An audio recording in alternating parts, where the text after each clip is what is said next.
ఎండలను దండిస్తామా, వానలను నిందిస్తామా, చలినటో తరిమేస్తామా, చీపమ్మని కస్సుమని కలహిస్తామా, ఉస్సురని విలపిస్తామా, రోజులతో రాజీ పడమా, సర్లెమ్మని సాటి మనుషులతో మాత్రం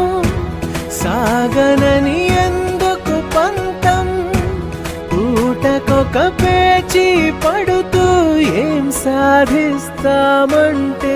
ఏం చెబుతా, ఎక్కిళ్ళే పెట్టి ఏడుస్తుంటే కష్టం పోతుందా కదా,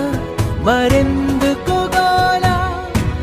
అయ్యయ్యో పాపం అంటే ఏదో లాభం వస్తుందా, వృధా